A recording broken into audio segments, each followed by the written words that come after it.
Salut les gars, donc les pronos du mardi. Avant de commencer, déjà un bilan sur Stoke contre Manchester hier. J'avais donné Leroy Sané et Peter Crouch. Bon, Crouch n'est pas titulaire, donc on l'a pas joué. Leroy Sané, j'ai mis 0,5% dessus. Il n'est pas passé. La cote était à 2,60, elle avait un peu baissé. Résumé du match, Stoke n'a pas joué au ballon, simplement. C'est une insulte au football, cette équipe, c'est affligeant. Tu perds 2-0, tu continues d'être regroupé derrière, c'est incroyable. Alors supporters, là, le stade était aux trois quarts vide à la 80e minute du match. C'est c'est même frustrant pour les joueurs de City parce que bon, à 0-0, je veux bien que l'équipe soit regroupée derrière, mais 1-0, 2-0, ça tombe peut-être à ce que l'équipe tente un petit peu de jouer au football, non? Eh ben non. Bon bref, c'est comme ça. Pas trop de regrets pour le Roi Sané, ça valait le coup de le jouer, il a eu deux trois occasions, bon, sans plus. Mais bon, quand l'équipe veut pas jouer en face, forcément c'est plus compliqué de jouer au foot. J'aimerais aussi revenir sur les pronostics de certains de mes confrères, on va dire. Moi, faut comprendre que j'étais déconnecté de tous les réseaux pendant 2 3 ans. Là, je travaillais pour un site à part. Je suivais pas du tout les pronostics sur Twitter, YouTube. Et là, ce que je vois, ça me fait halluciner. Et quand je vois que des gens hier ont proposé Lens, et leur seule raison pour laquelle il fallait jouer Lens, qui était coté à 1,42, Lens en Ligue 2 à 1,42. Je sais pas, c'est pas le Barça, hein. On veut bien qu'ils jouent Bourg-Péronas, mais c'est Lens. C'est incroyable. Et la seule explication pour ce pari, c'était parce que Lens a un bon public. Lens a un bon public. Je veux bien que Lens ait un bon public, mais Lens est 17ème. Je sais pas si vous avez vu le match hier. Ils sont en train d'être lâchés par leur public et ils ont bien raison de les lâcher à un moment donné. S'ils continuent comme ça, je pense qu'à un moment les supporters vont vraiment péter un câble. Déjà que c'est pas passé loin à plusieurs reprises. Alors proposer Lens à 1,42, qui a déjà perdu 7 fois à domicile, donc hier c'est la huitième fois, je trouve ça incroyable. Alors franchement, faites vraiment gaffe à... Je sais pas si vous suivez ces gens-là, mais faites gaffe parce que on parle quand même d'argent, je veux bien que c'est un jeu, mais il y a un moment, c'est prendre les gens pour des cons. Tu vois une cote faible et c'est bon, tu la donnes en pensant qu'elle va passer à coup sûr. Non, c'est pas ça. Bon bref, on se retrouve pour les pronos du mardi. Donc on commence par la Roma qui accueille le Shakhtar Donetsk. La Roma s'est inclinée 2-1 match aller, donc doit faire le boulot match retour. Je sais pas vraiment si la Roma peut se qualifier parce que c'est une équipe qui a du talent en face quand même. Puis bon, même si on les connaît pas bien ces joueurs-là, c'est une équipe, le Shakhtar, ça a sorti de grands joueurs ces dernières années. Douglas Costa, Willian, Mkhitaryan, Fernandinho, c'est des joueurs qu'on connaissait pas aussi et maintenant pourtant ils font partie des plus grands joueurs en Europe. Donc il y a forcément du talent dans cette équipe. Le souci c'est qu'à l'extérieur, ça s'incline très souvent. Contre les gros, ça craque souvent. 3-0 à Madrid, ça a perdu à City, ça s'est pris 7-0 au Bayern, ça avait perdu au Parc aussi. Bon, c'est compliqué, il y aura beaucoup de pression pour ce match-là. La Roma doit faire le travail. Donc moi je pense ça sera un match à but. Je vois Shakhtar marquer, donc forcément la Roma sera au moins obligée de marquer deux buts. Donc j'ai hésité entre Diego Perotti et Under.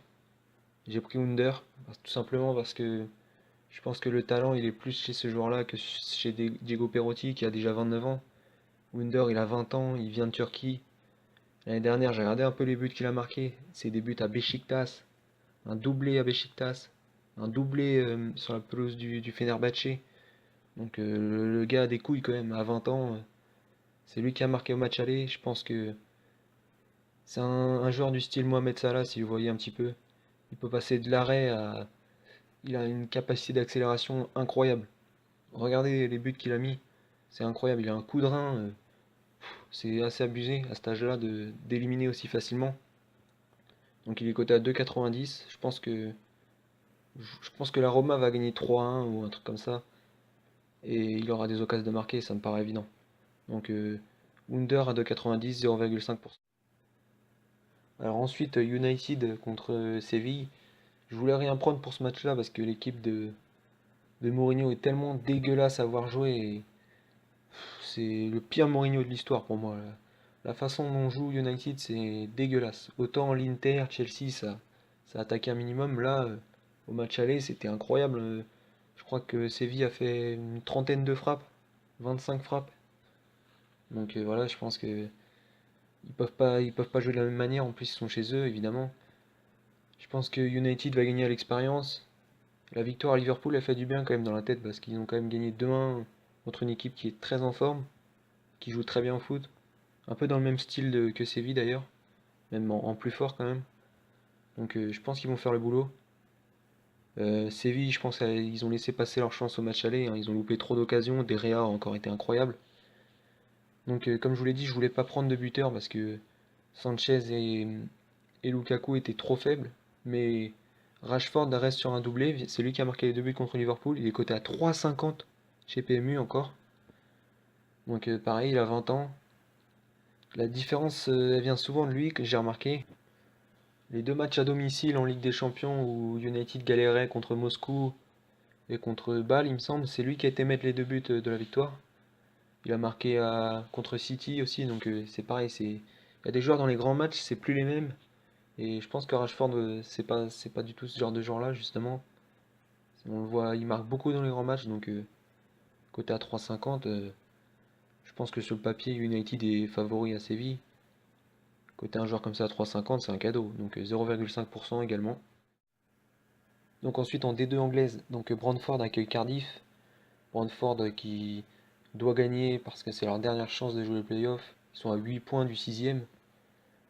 Ça me paraît compliqué quand même. En plus, ils restent sur 2 défaites en 3 matchs. Est-ce qu'ils vont lâcher? Je sais pas. Et le seul souci, c'est qu'ils accueillent le deuxième, Cardiff, qui doit lui aussi gagner pour écarter Aston Villa et prendre l'avance sur la troisième place. On rappelle en D2 anglaise, les deux premiers montent automatiquement. Donc ils ont 4 points d'avance. Je pense que s'ils gagnent, ça serait presque fait. Il reste 8 matchs, je crois, en D2.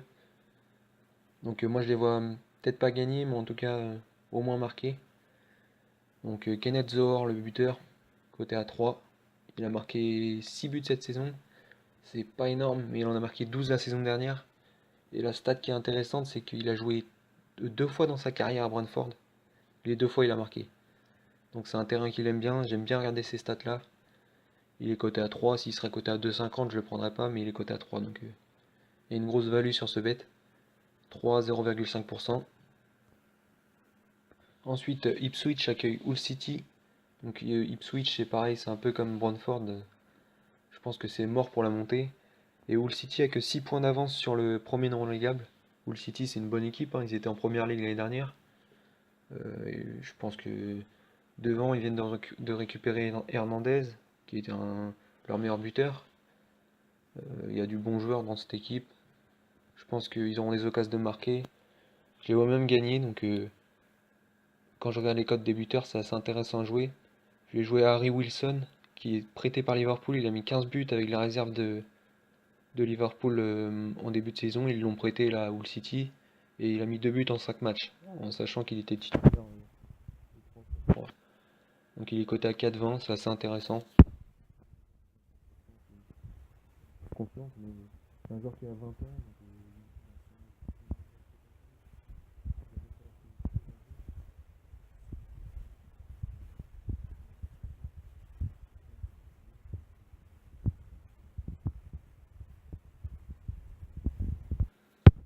Voilà, Liverpool ne l'a pas prêté avec option d'achat, ils sont pas débiles, hein. Donc il y a bien une raison. Donc 4,20, moi je prends. Et donc on termine encore par un dernier match en D2 anglaise. Wolverhampton accueille Reading. Wolverhampton a 7 points d'avance sur le troisième, donc ils sont quasiment en première ligue. Mais ils viennent de se faire taper par Aston Villa. Donc 4-1 en plus, donc je pense ils vont réagir à domicile. Ils jouent contre Reading qui est pareil, 6 points d'avance sur le premier non relégable. C'est pas mauvais Reading, mais ça encaisse beaucoup trop de buts pour espérer quelque chose. Bon, là ils vont chez le premier, ils vont espérer peut-être un nul. Je pense pas qu'ils vont se regrouper derrière parce que comme je l'ai dit, ils sont pas capables de le faire. Leur attaquant c'est Bodvarsson, et si on est un peu curieux, on s'aperçoit que Bodvarsson l'année dernière il jouait à Wolverhampton. Il a été jeté un petit peu. Bon, il n'avait pas fait une grosse saison, il a mis que 3 buts. Cette saison il a mis 9 buts, 7 buts pardon. Il reste sur un doublé, donc il est en confiance. Il retrouve ses anciens coéquipiers, je pense qu'il aura envie de montrer que qu'il fallait pas le vendre. Donc forcément, en général, c'est comme je dis souvent, les anciens ils aiment bien marquer contre leurs anciens partenaires. Donc il est coté à 4,40 pour le buteur, donc c'est assez incroyable aussi. Donc 0,25%, pareil que le petit mec de Liverpool de tout à l'heure. Le joueur prêté par Liverpool, pardon. Donc c'est suffisant. Donc voilà, c'est tout pour aujourd'hui. N'hésitez pas à liker tout le bordel là. Et aussi, n'hésitez pas à me dire si vous voulez que j'améliore des trucs ou que je développe un peu plus les analyses, parce que je peux le faire, mais moi dans ma tête, je me dis que ça vous fait chier. Donc voilà, dites-le moi en commentaire et puis on se retrouve encore sûrement demain. On aura sûrement des trucs à faire. Le PSG joue contre Angers, peut-être prendre un buteur d'Angers, je sais pas, faut voir. Donc voilà, on se retrouve demain, allez à plus.